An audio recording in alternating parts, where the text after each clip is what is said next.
आज छठ का दूसरा दिन है। कल नहाई खाई था, आज खरना है। तो सबको इस खरना जिसको बोलते हैं, आज के दिन प्रसाद वितरण सब होता है, जो प्रसाद खाने जाते हैं। तो छठ महापर्व का आप लोग को हार्दिक शुभकामनाएं। और आज हम लोग इस बारे में जानेंगे कि छठ महापर्व जो है, इसको महापर्व क्यों कहा गया है। पर्व तो सभी है, बहुत सारा होता है, सब ऐसे तो सब पर्व ही है, लेकिन छठ को बहुत ज्यादा पवित्र और बहुत ज्यादा महापर्व माना गया। खास करके ये उत्तर बिहार में, खास करके ये उत्तरी भारत में इसका ज्यादा महत्व है। उत्तर बिहार में, उत्तर भारत में। देखिए, छठ महापर्व इसको इसलिए कहा गया है, इसमें देखिएगा बहुत चीज इसमें, ये ऐसा त्योहार है ना कि इसमें एकदम बहुत पवित्रता के साथ एकदम हर एक जो प्रोसेस होता है ना, हर एक जितना भी तरह का इसमें पूजा से लेके हर चीज जितना भी होता है कार्य बहुत पवित्रता से किया जाता है। तो हम जानेंगे इसको महापर्व क्यों कहा गया। सब पूजा होता है, वहां एक चीज का पूजा होता है, लेकिन छठ ऐसा पर्व है इसमें हर चीज का पूजा होता है। जैसे देखिए, सूर्य मतलब अग्नि का पूजा, नदी मतलब जलाशय मतलब जल का पूजा, और पृथ्वी यानी भूमि मतलब संसार में तीन ही चीज से सब कुछ मिलकर बना है, समझे। और तीनों चीज का इसमें तीनों तत्व का पूजा होता है, अग्नि का, जल का और भूमि का। ये तीनों तत्व मिल से क्या हमारा बनता है, संसार का निर्माण होता है, हमारा पृथ्वी का निर्माण हुआ है। और ये तीन चीज का ही इसमें मिलने रूप से पूजा जाता है। जैसे सूर्य का क्या किया दिया जाता है, अर्घ दिया जाता है, जिसको अर्घ कहते हैं, दिया जाता है ना। तो वैसे ही नदी में, जलाशय में सूर्य को देख के ऐसे अर्घ दिया जाता है। और पृथ्वी भूमि में देखते हो कि जाते जाते ऐसे लेट के एकदम दंडवत प्रणाम किया जाता है सूर्य भगवान को, और पृथ्वी पे लेट के और धरती माँ को पूजा जाता है। तो ये सब तो प्रोसेस हो गया। इसको देखिए, इसका मनाने का एक साइंटिफिक रीजन है। जैसे ये तो हो गया महापर्व कहलाने का। दूसरी बात, ये कभी सोचिएगा कि उत्तर भारत में बहुत फेमस पर्व है, ये महापर्व है, सबसे पवित्र पर्व इसको माना जाता है। क्यों है उत्तर भारत में? तो जितना भी हमारा त्योहार बना हुआ है, जितना भी दिवाली हो गया, दशहरा हो गया, छठ हो गया, होली हो गया, सब कुछ जितना भी है, गोवर्धन पूजा हो गया, सबका साइंटिफिक रीजन मैंने पुराना वीडियो में भी आप लोग को बता चुका हूँ, ठीक है। तो आज छठ की जान रहे हैं, तो छठ का साइंटिफिक रीजन क्या है, समझे। हमारा जितना भी पर्व है ना, ऐसे ही नहीं बनाया गया है, बिना मतलब का नहीं, सबका साइंटिफिक रीजन और सामाजिक उत्थान और प्राकृतिक का संरक्षण करने के लिए बना है। जितना भी हमारा पर्व बना है प्राकृतिक का संरक्षण करने के लिए और सामाजिक उत्थान के लिए बना है। तो इसमें क्या है भाई, देखते हैं प्राकृतिक का संरक्षण कैसे होता है। तो छठ पर्व में मेनली रोल किसका होता है, अर्घ देने का। अर्घ कहाँ पड़ता है, नदी जलाशय में। देखिएगा आप लोग, ध्यान दीजिएगा कि जितना भी पर्व स्टार्ट होता है ना, जैसे ही बारिश का महीना खत्म हुआ, बारिश का मौसम खत्म हुआ, और ये सब पर्व का एंट्री हो जाता है और मनाया जाता है। तो आप लोग देखे होंगे कि बारिश के बाद हर जगह जल जमाव हो जाता है, नदी में उफान आ जाता है, नदी में पानी होता है ना। तो उसी वजह से, और मैक्सिमम नदियां कहाँ है, मैक्सिमम नदियां, पुराना जब इतिहास पढ़िएगा तो मेनली जो सब नदियां था पुराना, जिसपे लोग रहते थे, जिसके इर्द गिर्द खेती हुआ करता था, वो उत्तर भारत में ही था, उत्तर भारत में। तो ये उत्तर भारत इसको कहते हैं, ठीक है, ठीक है, यहां वाला पार्ट, ठीक है, ये उत्तर भारत हो गया। तो इसके ऊपर वाला भाग को, तो यहीं से निकलता है गंगा, यहां से यमुना, ये सब है, ठीक है, सिंधु, ये सब उत्तर भारत है। तो हम जानेंगे, जब हमारा पास बहुत आधुनिक चीजें नहीं थी, हमारे पास आधुनिकता नहीं आया था, हम लोग एग्रीकल्चर पे ज्यादा ये करते थे, निर्भर रहते थे, उस समय नदी का बहुत बड़ा रोल हुआ करता था, ठीक है, नदी जलाशय जो भी हो सबका रोल हुआ करता था। तो देखिएगा कि उत्तर भारत में मेन नदी था गंगा, सबसे बड़ा, भारत की सबसे बड़ा नदी गंगा, यमुना, ठीक है, सिंधु जो भी था। तो उसी समय से जो हमारा कल्चर था छठ महापर्व का, ये उस समय क्या होता है, नदी उफान पे होता है, उफान पे होता है तो उसमें जलीय जीव बहुत सारा रहेगा ना, बहुत सारा जलीय जीव रहेगा। ये तो हो गया नदी एक पार्ट। नदी के साथ साथ जलाशय, नदी, तालाब, सब क्या होता है, बारिश के बाद उफान पे होता है। तो जैसे ही बारिश के बाद उफान पे ये सब होता है, जलाशय, नदी, तालाब, तो ये सब डब डब भरा हुआ रहता है। तो इसमें नॉर्मल सी बात है कि इसमें जलीय जीव भी होगा ना, जलीय जीव होगा। तो जलीय जीव को ही उतना सम्मान दिया गया हमारा धर्म में कि भाई वो सबको भी चारा के रूप में छठ महाव्रत कीजिए, उसमें फल फूल और पकवान जितना कहता है ना, ठेकुआ छनाता है और वही नदी में चढ़ाया जाता था, ताकि थोड़ा जलीय जीव का भी क्या हो, उसको भी दाना पानी मिल जाए एक दिन। और द्रव्य के रूप में पैसा चढ़ाना अनिवार्य नहीं है। पैसा के रूप में द्रव्य के मतलब होता है कोई ऐसा तत्व या धातु जिससे उसका पेट भर सके। किसका? उसमें जो पशु रह रहा है, जो जलीय जीव है, जो जीव जंतु उसमें रह रहा है जल के अंदर। तो इसीलिए छठ में मनाया गया कि जो ठेकुआ को होता था पूजा करके उसमें डाला जाता था, वही लोग के लिए क्या होता था, खाना का काम होता था। क्योंकि एक पर्व से कितना सारा वहाँ खाना हो गया। और वो एक्चुअली छठ के बहाने क्या होता था कि सब जितना भी नदी तालाब सब है उफान पे है, तो सब गंदा संदा हो गया, खतरनाक हो गया है। तो एक आर्थिक रूप से देखा जाए और कोई बीमारी न पनपे उसमें, तो उसके लिए जलाशय को साफ करने का प्रथा आया। इसी में तालाब को साफ करना है, जलाशय को साफ करना है। नदी में क्या है, तो नदी आया उफान पे, कहीं कटाव हो गया, कहीं भराव हो गया, तो उससे क्या होता था, आसपास का एरिया का मतलब शेप बदल जाता था। तो उसको फिर से वही व्यवस्था लाने के लिए क्या किया जाता था, नदी के किनारे जो कटाव हो गया, वो कटाव को फिर भरने के लिए या उसको कटाव को रोकने के लिए, जो भी हो, मतलब पहले से अच्छा करने के लिए, जिसको पुनर्निर्माण कहते हैं अभी के समय में। तो पुनर्निर्माण करने के लिए ये तीनों चीज, ये सब साइंटिफिकली सब जुड़ा हुआ है पर्व में, इसलिए बोलते हैं। इससे क्या हो गया, जलाशय नदी तीनों का मरम्मत हो गया, अच्छे से साफ सफाई हो गया, ये हो गया। दूसरा फायदा क्या हो गया, दूसरा छठ का फायदा हो गया कि जितने जलीय जीव है सबको खाना दाना पानी मिल गया, ठीक है। तीसरा चीज क्या हुआ छठ में, तीसरा चीज क्या होता है, तीसरा चीज क्या होता है कि हमको प्रकृति में तीन चीजों मिलकर बना हुआ है, अग्नि, जल और पृथ्वी, तीनों को पूजनीय रूप में हम लोग देखते हैं, ठीक है। चौथा, पूरा परिवार एकजुट होकर उसका क्या करते हैं, एक जगह होकर उसको पर्व का पूजा करते हैं। इसमें शुद्धता बहुत ज्यादा दिखाया जाता है, बहुत शुद्ध पर्व, बहुत पर्व। इसमें देखिएगा चीनी नहीं लगेगा, इस पर्व में देखिएगा चीनी का उपयोग नहीं होगा, चीनी का उपयोग नहीं होगा। या इस मतलब कोई चमड़ा वाला पहने हुए कपड़ा उपड़ा कुछ होगा तो नदी पे पहन के या तालाब पे पहन के नहीं जाया जाता है। इतना पवित्र पर्व इसको माना गया है, ठीक है। और एक ये भी है आर्थिक रूप से, एक ये भी है कि पहले गुड़ का बहुत ज्यादा ये होता था।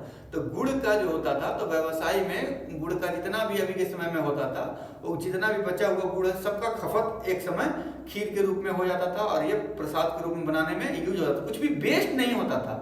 कितना अच्छा हमारा पर्व बनाया गया है, सोचिए, कुछ भी वेस्ट नहीं होता। तो छठ महापर्व इसको क्यों कहा गया है, इतना पवित्र क्यों बनाया गया है? क्योंकि छठ में हर एक भगवान का पूजा होता है। हर एक भगवान मतलब सूर्य को भी भगवान माना गया, सूर्य से अग्नि हो गया, नदी जलाशय जल से हो गया और पृथ्वी भूमि से, ये तीनों का पूजा छठ महापर्व में होता है, छठ पर्व में, इसलिए इसको महापर्व भी कहा गया। दूसरा चीज क्या होता है साइंटिफिकली, नदी जलाशय जितना भी है, तालाब नदी जलाशय, ये सबका साफ सफाई अच्छा से होता है, मरम्मत अच्छा से होता है।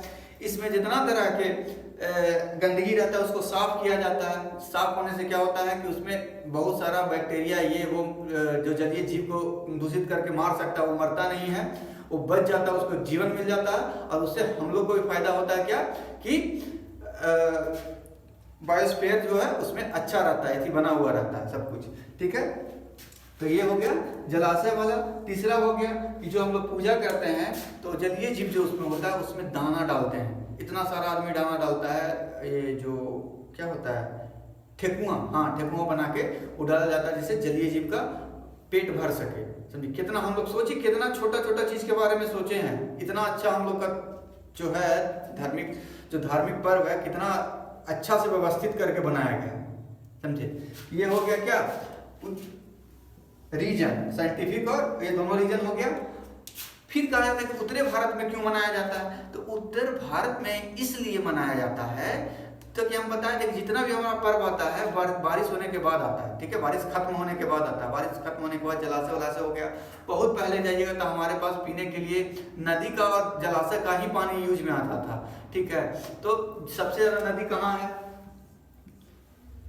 लेके उत्तराखंड से निकलता है हिमालय, सबसे शुद्ध पानी वाला एरिया। सबसे शुद्ध पानी वाला एरिया कौन है, गंगा यमुना था, दो ही नदी था सबसे, ये दोनों का उत्तर भारत की सबसे बड़ी नदियां हैं ये। अब पहले हमारे पास कुआं नहीं था, बहुत पहले हमारे पास नलकूप नहीं था, बहुत पहले हमारे पास केंट आरओ नहीं था। तो आदमी और जीव जंतु को पीने के लिए एकमात्र साधन था क्या, वही जलाशय, नदी और तालाब। तो इसीलिए बारिश के बाद जब पनपने लगा था, जब बारिश के बाद देखिएगा उसमें गंदगी फैलने लगता है, तो ये छठ के बहाने उसको बढ़िया से साफ सफाई किया जाता है, चाहे तालाब हो, चाहे जलाशय हो, और चाहे वो नदी हो। तो ये रीजन है। और यही ये जो अब पहले सब कुछ होता था नदी के माध्यम से ही, व्यापार भी होता था नदी के माध्यम से, आदमी पीता था भी वही पानी, लोग यही ना पीते थे। तो उससे क्या होता था, नदी तालाब और जलाशय की सफाई होता था, जिससे हमारा सेहत और प्रकृति दोनों का रक्षा हो सके। प्रकृति का रक्षा कैसे, तो जो जल में जीव होगा वो उसका संरक्षण होगा, जब वो संरक्षण होगा तो बायोस्फीयर के लिए बहुत अच्छा होगा, हमारा प्रकृति का संरक्षण होगा। तो कोई भी पर्व ऐसे ही नहीं हम लोग का मनाया गया, ये जान लीजिए, समझे। तो देखिए छठ महापर्व है ना, अब समझ गए क्यों मनाया जाता है। जो कहता है ना कि झुट्टो मुट्टो, बहुत लोग से सुने हैं कि है ये सब हम नहीं मानते हैं, ये सब खाली अंधविश्वास है। अरे बेवकूफ, अंधविश्वास कुछ भी नहीं, सब में साइंस जुड़ा हुआ है। जो तुम साइंस आज पढ़ रहे हो ना, वो ऋषि महर्षि पहले करके चल गए, बैठ गए, समझे। तो ऐसे ही नहीं है, जितना भी हमारा पर्व मनाया गया है, जितना भी बनाया गया है, सबके पीछे साइंटिफिक रीजन है, और बहुत बड़ा बड़ा रीजन है। हाँ, कुछ ऐसा पर्व है, मतलब कुछ ऐसा कल्चर है जो बना के गया है, उस समय जरूरत था, अब उसको थोड़ा थोड़ा इंप्रूव करने का, सुधार करने की जरूरत है। लेकिन बेवजह कोई पर्वत नहीं है, हर पीछे के पीछे तर्क है। तो छठ महापर्व होने का फायदा क्या क्या है, देखिए क्यों लाया गया था। तो सबसे पहले इसमें महापर्व क्यों कहा गया, महापर्व इसलिए कहा गया क्योंकि इसमें सूर्य मतलब अग्नि का पूजा होता है, नदी मतलब जल का पूजा होता है, जलाशय का पूजा होता है, पृथ्वी मतलब भूमि का पूजा होता है, मतलब जो जिस चीज से संसार तीनों चीज से मिलकर बना हुआ है, तीनों चीज का पूजा होता है इसमें, इसलिए महापर्व कहा गया। ये बहुत इतना पवित्र कहा गया कि इसमें कुछ भी अशुद्धता से नहीं, सब कुछ शुद्धतम होगा, ठीक है, और इसलिए इसको महापर्व कहा गया। इसमें क्या क्या होता है, इसमें इसका साइंटिफिक रीजन आपको बताएं क्या होता है। जलाशय, नदी, तालाब, तीन चीज, जलाशय, नदी, तालाब, ये तीनों का साफ सफाई, तीनों में अर्घ दिया जाता है। अर्घ, ऐसा अर्घ देने से पहले उसको क्या करते हैं, साफ सफाई करते हैं। साइंटिफिकली रीजन समझिएगा। पहले क्या था, हमारे पास कुछ नहीं था, पीने के लिए पानी जो था यही तीनों चीज का, यही तीनों सोर्स था हमारे पास पीने के लिए। बहुत अच्छा कुआं नहीं हुआ करता था, बहुत अच्छा नलकूप नहीं हुआ करता था, बहुत अच्छा मोटर नहीं हुआ करता था, बहुत अच्छा आरओ नहीं था उस समय, ठीक है। तो हम लोग यही पानी पीते थे। तो पानी को समय समय पे शुद्ध कैसे करेंगे, ठीक है। जैसे बाढ़ आया तो बहुत सारा गंदगी आया, जानवर उनवर बहुत सारा डेथ कर जाता था, तो वो क्या होता था, नदी में बहते रहता था। तो वो सबको हटा के, जिससे पानी दूषित ना हो, पानी दूषित ना हो, इसलिए सब साफ सफाई किया जाता था। जिससे पानी जब दूषित होगा तो जलीय जीव भी मर जाएगा, जलीय जीव मर जाएगा, एक जलीय जीव मरेगा तो पूरा पानी और ज्यादा दूषित हो जाएगा। तो इसीलिए बारिश के बाद जब लबालब जब बारिश के बाढ़ का सब सिस्टम खत्म हो जाता है, जब अब उसमें कोई मतलब बाहर से दह के या कुछ भी मरने की संभावना नहीं रहती है, गंदगी फैलने की संभावना नहीं रहती है, तो क्या किया जाता है, सबका साफ सफाई करके उसको दूषित मुक्त किया जाता है, ठीक है, प्रदूषण से मुक्त किया जाता है और साफ सफाई किया जाता है, उसको पीने योग्य बनाया जाता था, ठीक है। तो इसका देखिए कितना बड़ा इसके पीछे का कारण है। पानी को शुद्ध करने का वजह हो गया, जलीय जीव का सुरक्षा हो गया, प्रकृति का सुरक्षा हो गया, और बाकी तीनों चीज का पूजनीय माना गया। ये है छठ पूजा का साइंटिफिक रीजन, समझे। तो सब कहता है इसी ही झुट्टो मुट्टो, wastage of time, wastage of money. और तीसरा सबसे बड़ा आर्थिक, कि जब पर्व होता था तो पहले क्या होता था कि करेंसी नहीं हुआ करता था, समझे। कोई दूध बेच रहा है तो कोई चावल बेच रहा है, तो कोई फल बेच रहा है, तो कोई मिट्टी का बर्तन बेच रहा है। तो पहले क्या था, वस्तु विनिमय पर प्रणाली था। पहले वस्तु का विनिमय होता था, एक चीज लेके दूसरा चीज को बदलना। तो अगर कोई पर्व नहीं आया तो कोई जरूरत नहीं पड़ेगी सब चीज की। जब कोई पूजा नहीं करेगा तो दीप का क्या जरूरत पड़ेगा, जब उतना किसी को खिलाने नहीं रहेगा तो दूध, चावल और दूध और मिठा का गुड़ का क्या जरूरत पड़ेगा। तो वस्तु विनिमय जो है बैलेंस रहे, सबको पास सब चीज मिले, इसीलिए भी पर्व मनाया जाता था उस समय, समझे। जैसे अब छठ पर्व है, छठ में क्या होता है, खीर, मिठा, पूड़ी, ये सब का ठेकुआ, फल, चूल्हा, मिट्टी का बर्तन, कांसा का बर्तन, जो भी है सब शुद्ध रूप से यूज किया जाता है। तो ठठेरा रहेगा जो बर्तन देगा, जो फल उपजाने वाला रहेगा किसान वो फल से एक्सचेंज करेगा, जिसके पास सोना होगा पीतल होगा वो सोना का सूप देगा, जिसके पास गुड़ होगा वो गुड़ एक दूसरे से क्या करेगा, एक्सचेंज करेगा। उससे क्या होता है, वस्तु विनिमय बैलेंस रहा करता था, समझे। तो ये है हमारा छठ पूजा का जो विशेषता, क्यों मनाया जाता था, समझे। कोई भी चीज हवा में बोल देने से नहीं होता है, समझे। इसीलिए खूब एंजॉय कीजिए। और छठ पूजा का और जो बोलते हैं ना कि बिना मतलब के ये सब फालतू का वेस्टेज ऑफ एनर्जी है, वेस्टेज ऑफ एनर्जी नहीं ये है। हाँ मानते हैं थोड़ा बहुत इसमें बहुत ज़्यादा बदलाव हो गया, फोकस हो गया, शो ऑफ आप लोग करने लगा छठ के नाम पे। जैसे झुट्टो मुट्टो इतना बड़ा का माइक लगा देगा ना, झुट्टो मुट्टो समझे, इतना बड़ा का माइक लगा देगा कि एकदम पूरा गूंजते रहेगा, ये एकदम वेस्टेज ऑफ। पहले क्या था, लोग गीत गाते थे, मधुर आवाज में सब मिलकर बैठ के सब गीत गाते थे, पुरुष लोग सुनते थे उसको, जो है बाहर का काम पुरुष देखते थे, अंदर का काम स्त्री लोग देखते थे, ठीक है, ये होता था। तो दूसरा चीज क्या है, ये एक तो हो गया। दूसरा चीज क्या, पहले क्या था कि ये जलाशय में होता, यही तीनों में मेनली हुआ जाता था। पहले ये नहीं था कि घर में बैठ के ऊपर प्लास्टिक का कटौती में लोग अर्घ दे दिया, ये बिल्कुल भी गलत है।